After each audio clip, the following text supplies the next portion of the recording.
All right. Welcome to another episode of Hot Seat Automotive Podcast. Your buddy CJ here. We're talking about all things automotive industry, car guy hobby, gearhead stuff, real gearhead talk. This is the place to be, people, for that real gearhead talk. And guys, welcome back. All my subscribers, thank you so much. I'm grateful to each and every one of you. If you haven't done so, folks that are visiting, checking out the channel for the first time, all gearheads are welcome here. Car guys and car girls, come on in. Guys, give me a like and subscribe if you can. Keep leaving me those comments. I respond to all the comments I can. Your buddy CJ loves talking to you. Listen, this is what automotive enthusiasts do, right? We talk about cars. We talk about exotic cars, classic cars, new cars, imported cars, exported cars, what's going on in the car scene and the automotive industry. That's what we're all about, folks. And let's get into it. Let's get right into it. This is a very special episode. Guys, I've been waiting to do this one for a while. I'm super excited about it. What are we talking about? The history of the legendary Toyota Supra. Are you kidding me? The Toyota Supra is so important to our hobby. It is so important to car culture. And to me, the Supra, the story of the Supra is just so fascinating, really. Its integration and its touch points with aspects of pop culture, particularly for Gen Zs and millennials in terms of automotive enthusiasts, and how it really skyrocketed in popularity for a whole new generation of automotive enthusiasts right up to and through today. In 2024, the Supra is alive and living well, although it's a bit different than where it originally started, isn't it? But guys, let's get right into it. And as you know, here on Hot Seat Automotive Podcast, guys, what do we love doing? We love looking at these things together as car guys, as gearheads, as automotive enthusiasts, and really talking about cars like the Toyota Supra. Are you kidding me? This is where it all started, guys. The Toyota Supra actually had its genesis coming out of where Toyota was at with the popularity of the Celica, and Toyota really seeking to compete with those Z cars, those Datsun Z cars. There were so many, right? 280Z, so on and so forth. Ultimately, the 300Z. But take it back to, we're talking about the mid to late 1970s in the United States. And a bunch of things were happening, and I think it's important that we go back in time here for a moment together, as we often do when we talk about a car as significant as the Toyota Supra. Let's think about, and this isn't a history lesson, real talk. We're not going to get into U.S. history and world history, people. But what we are going to talk about is what was going on in Japan post-World War II. We're talking about from the ashes of everything that happened and transpired during and immediately after World War II, the Japan industrial machine was really an incredible story and continues to be an incredible story. Certainly Toyota, if you fast forward, with a significant presence in the compact economy car market, and some magical things began to happen. Some dynamics for companies like Toyota and Honda and others. Datsun eventually became Nissan. But if you think about early to mid 1970s globally, and then specifically in North America, United States, this oil crisis, okay? The gas shortage. And beyond the scope of this particular episode to really drill into that too much, but whether it's Toyota, Honda, Datsun, they really took advantage of and saw significant growth in North America as appetite shifted from the muscle car era, the big old Mercury or Oldsmobile or Chevy 454. There's no replacement for displacement. Yeah, well, the problem with that, and we all love those big old V8s and all that old metal, the muscle car era, the first muscle car era. We're all fans at some level. We've all got to love that, right? Even if we love other things more. But in all seriousness, the Japanese manufacturers started to make a huge dent. And for those that were fans of the big, the big block engines and the high performance muscle cars, the Japanese automakers wanted to get a piece of the action.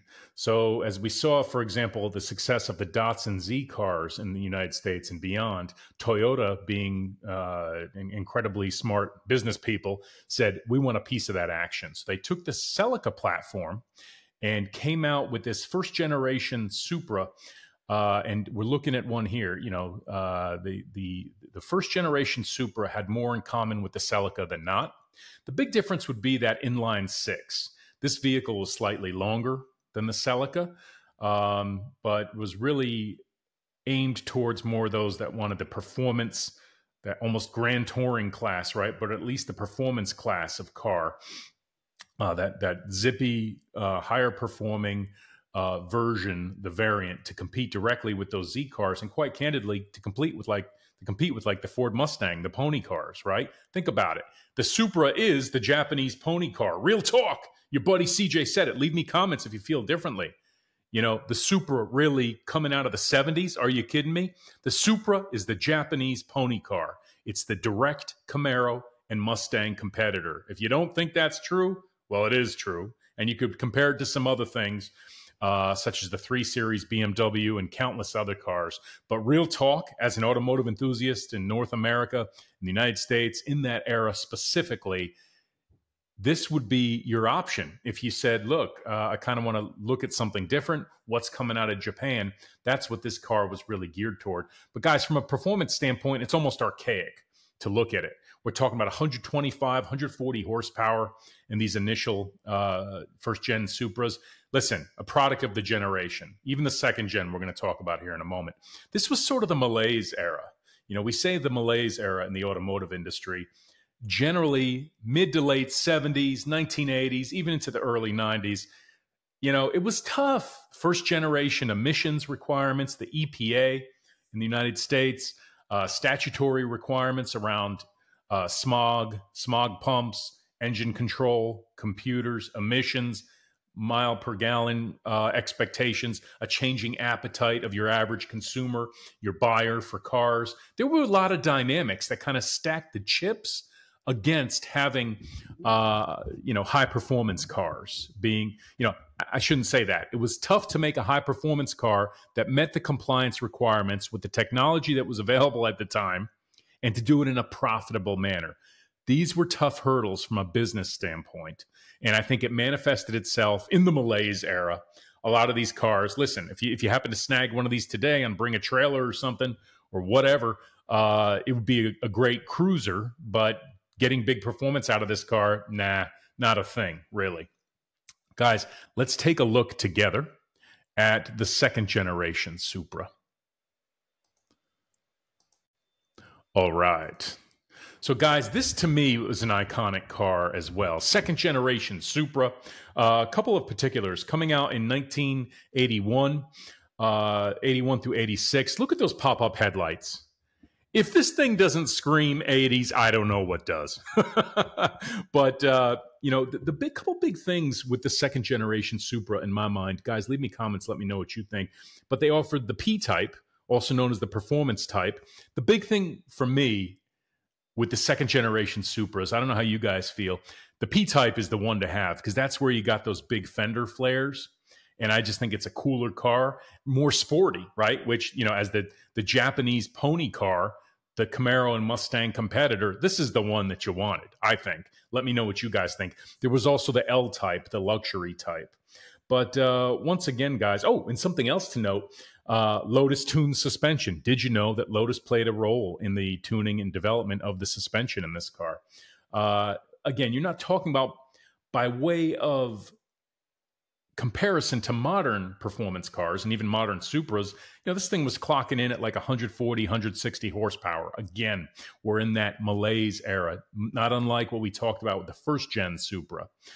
This thing was right in line with other similar cars, but when we compare it by modern standards, we almost chuckle at it, don't we, folks? Leave me your comments. Let me know what you think about the second-gen Supra. Guys, let's keep going. Let's keep going, because that's what we do on Hot Seat Automotive Podcast. Guys, look at this thing. Third-generation Supra. A couple things.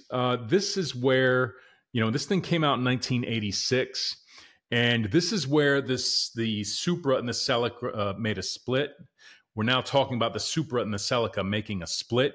So the Supra is now its own model. It's still rear-wheel drive, okay? The Celica is now front-wheel drive, okay? So in my mind, when you think about 1986 to 1993, you almost have to, just coming back to it, right? I have to compare this to the Mustang and the Camaro of this era.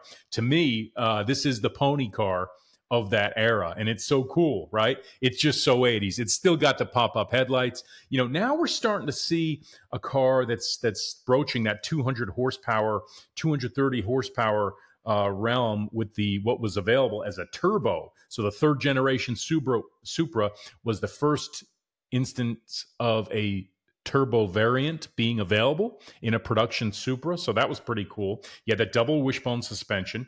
You had disc brakes all around. So there were some interesting innovations available in this third gen Supra that were also manifesting themselves in some of these other cars I mentioned. For example, chances are if you were an automotive enthusiast in this era and you were in the market for a Supra, unless you were dead set on buying a Japanese sports car, you were probably at least considering something like a Ford Mustang, a Dodge Daytona, a Chevy Camaro, a Firebird. You know, these were your performance options. There were other cars. I know you could do a BMW 3 Series.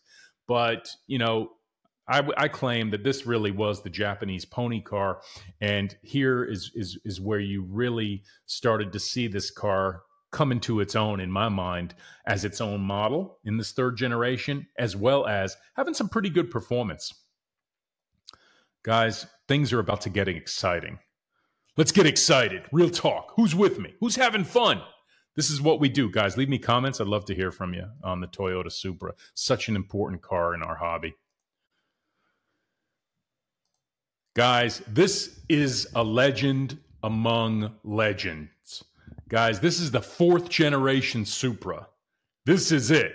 This is the one you want. This car is so significant to our hobby in so many ways. Look at this thing. The arrival of the 2JZ engine, 3.0 inline six, okay? Naturally aspirated variant. We're talking about 220 horsepower plus, but then also the introduction of the twin turbo variant, 276 to 325 horsepower. Some, you know, these are real serious numbers for the era. This car coming out for the 1994 model year. Let me tell you something, guys. This car was competing with cars like the Mitsubishi 3000 GT, the Acura Honda NSX, the 300Zs. This is a serious performance car when it came out. When it came out, this was a very serious performance car. And, you know, it's developed this incredible loyal following across generations, but particularly with Gen Z automotive enthusiasts as well as the millennials. And we'll talk about some of the reasons why. But this is the legend. Make no mistake. Toyota Supra, fourth generation. This car is just absolutely incredible in so many ways. This is a serious performance car. You know, they really focused on the weight savings. They've got the use of aluminum more prevalent in this vehicle. Did you know that this car, you know, just throwing some numbers out there, that there were variations, but you're talking about 0 to 60 somewhere in the order, in the realm of 4.6 seconds, and the quarter mile somewhere in the order of 13.1 seconds. I know there is variation based on whether you had that 2JZ naturally aspirated inline six, or if you were fortunate enough to have the twin turbo, naturally you get more performance. Also interesting to know that it was a sequential turbo.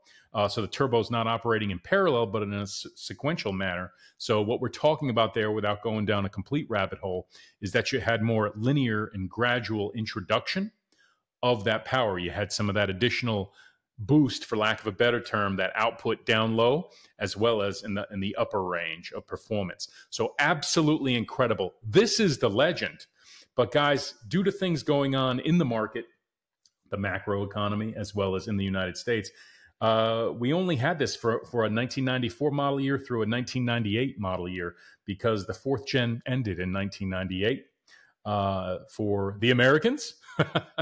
What I'll say is that they kept making these in other markets through 2002. But guys, then there was a bit of a 17-year drought for Supra owners. So Kind of sad, right? And we can all weep about that. But what happened, guys?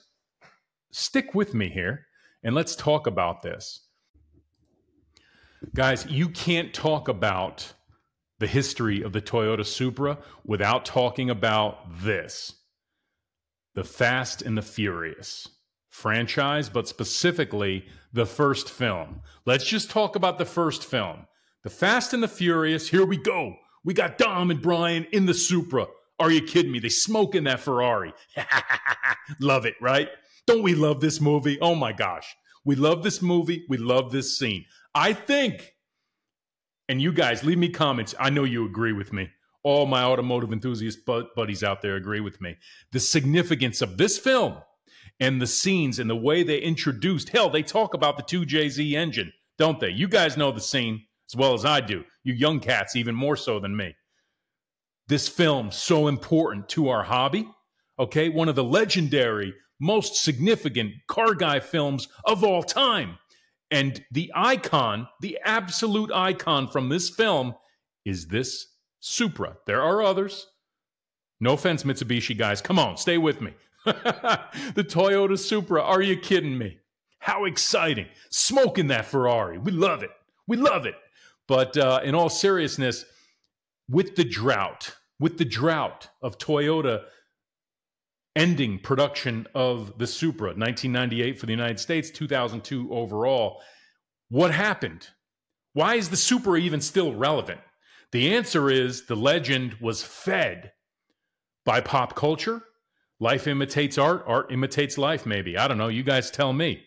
But with the advent of this film, with the advent of video games such as Need for Speed, Gran Turismo, a whole new generation of young gearheads, Gen Zs, millennials, I'm talking to you, and others, got turned on to these cars, got turned on to these big power Supras. They got turned on to the legend. It wasn't just for the Gen Xers who got turned on to these cars years ago. You know, the Supra became an ideal. You know, that became the poster child, the car you wanted for a whole new generation, for two new generations of car guys and car girls and gearheads. Okay? So the strength of the brand actually grew after the car was no longer being manufactured. It's wild. And the Fast and the Furious played a major role in that. And anybody who disagrees, leave me comments, or if you agree, leave me comments. Let's talk about it. But I don't think there's any room to argue the significance of this film franchise and the history and the lore of the Toyota Supra. Are you kidding me? And by the way, your buddy CJ is going to say it right now. I got homework for you. Is this thing on? If you have not seen The Fast and the Furious, if you haven't seen it lately, you put it in. You watch this film, okay? And you keep an eye out for Toyota Supras, and specifically this one, and you tell me if you don't get goosebumps thinking about the significance of what was displayed on screen, that whole presentation, the ambiance, the whole thing, and then what that meant over the past 24 years since this film came out, 23 years, something like that. Anyway, guys, so important to the history of this car, but it's not done yet. Check this out. Let's keep going. Let's get controversial. Let's get controversial. Why not? Here's the controversial Supra, guys. Come on. Let me know what you think about really the fifth generation Supra.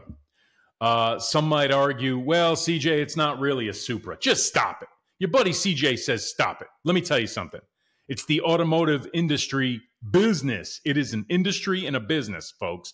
And as much as we would like, as automotive enthusiasts, as gearheads, as much as we would like this thing to be manufactured, designed, produced solely in Japan by Toyota engineers, you know, listen, survival and profitability. You know, let's be grateful they brought back the Supra, number one. Number two, in partnership with BMW, sharing a platform, sharing drivetrains, all these things. You know, Toyota was able to bring the best of that German performance engineering and then put their lens on it, put their finishing touches on it. And we get an incredible car, absolutely incredible car. Everyone I know with one of these cars, full transparency, I don't own one and I have not driven one of these, but everybody I know with one of these cars loves it and raves about it. These are fantastic cars, all indications. Guys, let me know if you own one of these fifth generation Supras. GR Supras, as they're often referred to. Let me know what you think. What's the ownership experience like? You know, we're talking again about a serious performance car here, guys. After the 17-year drought, Supra's back. We're talking about a vehicle that can be had today new between somewhere around $46,000 and probably with options, special edition model, $70,000, $75,000. You know, there's a 2.0 engine, a 4-liter, and a 3-liter available. Okay, you're looking at, you know, somewhere around 382 horsepower available. You're looking at a car that is still available, you know, with a dual clutch transmission as well as an automatic transmission, as well as a manual. So I don't know how many of those manuals they've sold. I didn't look that up, but guys, let me know if you own one of these cars in manual. Let's be grateful. Thank you, Toyota. Thank you for bringing a car like this to market in 2019, I believe 2020 model year, technically. But they're still making it. Now, is it a huge seller? Not really. If you look at some of the numbers, is there going to be a consistent, sustainable, manageable, profitable demand for this car in the coming 3 to 5 years? I don't know. You know, are we going to see an EV Supra or a hybrid Supra soon? We'll see. But let's be grateful. Let's rejoice that here we are in 2024. The Supra is alive and well. So the legend is still with us, guys. So 5 generations of Supra going back to 1978. You know, and by the way, what does Supra mean? You know, guys, I think it's kind of interesting. Supra, actually, the term, right? This isn't a language lesson, I promise. Your buddy CJ would never bore you with that. But did you know Supra comes from a Latin term to surpass? And when I think about Toyota as the #1 auto manufacturer in the world, oh, they've surpassed. Think about what Toyota came back from, dear Lord, coming out of World War II and the ashes of World War II to become ultimately, here we are in 2024, the #1 automotive manufacturer in the world. And certainly, Toyota's steady standing by the gearhead culture. I said it. Thank you, Mr. Toyota, for standing by, you know, the gearhead culture and for giving us vehicles that we want as performance enthusiasts, you know, and doing it in a progressive manner to help, you know, continue to drive sustainability and profitability for the organization, for Toyota, while they're still giving us some pretty cool cars and vehicles. You might be a Taco fan. You might be a Tacoma fan. Fill in the blank, you know. But today, our focus is on the legend, the Toyota Supra. Are you kidding me, guys? The performance icon for multiple generations. The Gen Xers love them, you know. But I'm talking here primarily about the Toyota Supra as the hero car for the Gen Zs, for the millennials. Are you kidding me? What's not to love about these cars? Guys, leave me your comments. Let's celebrate the legend, the performance icon, the Japanese pony car, the Toyota Supra. That's about it for me. Your buddy CJ signing out. Hot Seat Automotive Podcast. Guys, please give me a like and subscribe. Leave me those comments. I'll answer all the comments I can. And until then, I'll see you in the next one. Peace.